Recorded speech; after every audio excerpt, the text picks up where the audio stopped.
no leads, I receive a message that says, "Call me, I have information about your father." I call the number and this lady says, "You're looking for the wrong man." That would explain why my private investigator thinks my father is a ghost. The anonymous tip came in after I shared my frustration in a video diary on YouTube. I was given a link to a Facebook page. Could it really be that simple? I was so excited, I fired my private investigator. I was convinced that the search was over. I made contact. We spoke briefly on the phone and decided to meet in person. He was waiting outside when I arrived. We had about a dozen cups of tea and played pool for hours.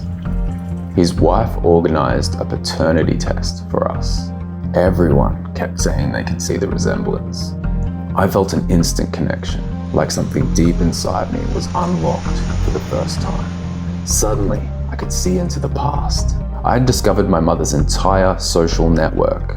I even found the man that I was originally looking for. If the DNA test was negative, I knew where to find my ghost. In my video diary, I said I didn't really care about finding out the truth. I was happy with the man I'd become without my dad.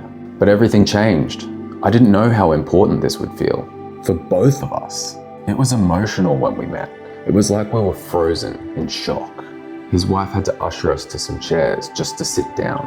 She brought us biscuits, but it was difficult to remember how to chew and swallow. Our conversation was all that mattered. We had been so close to discovering each other all these years. His wife even knew my stepfather from work. It was a lot to take in. I was lucky because my girlfriend was able to coach me through the whole process. She had recently discovered that she had a long-lost brother on the other side of the world. She told me how her dad reacted to help me understand how this man might be feeling. I looked almost identical to his daughter in baby photos. That's not me. That's Kai. Yeah. Oh, really? Yeah.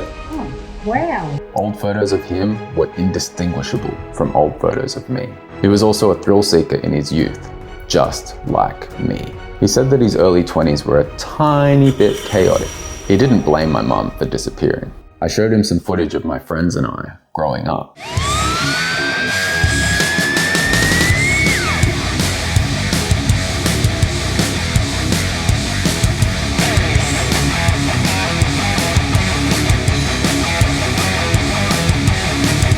That's when he said, "You're definitely my son." Up until that day, I'd spent my whole life feeling incomplete, and I didn't know why. I tried to fill the void with alcohol, drugs, romantic relationships, traveling the world.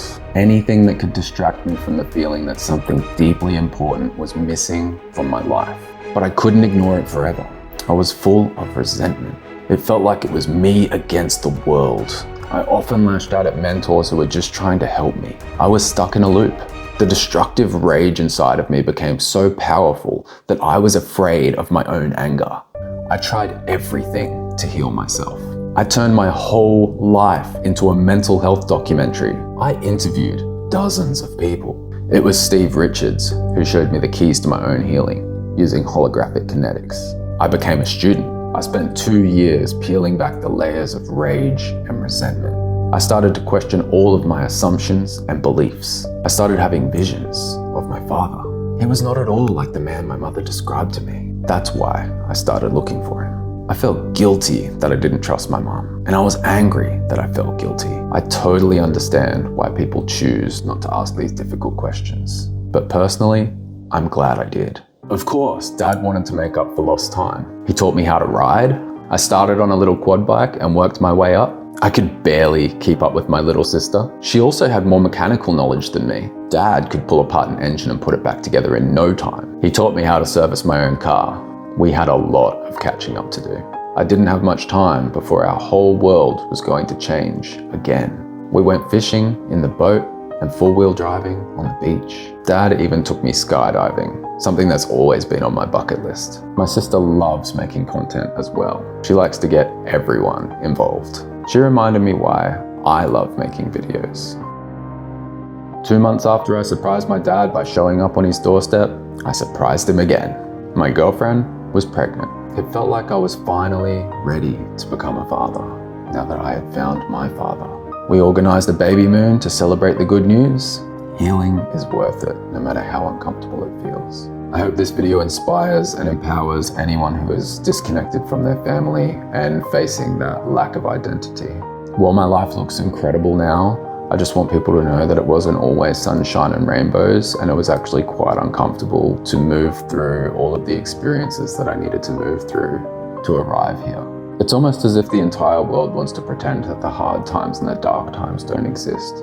But if we don't acknowledge what we're feeling, how can we move through it?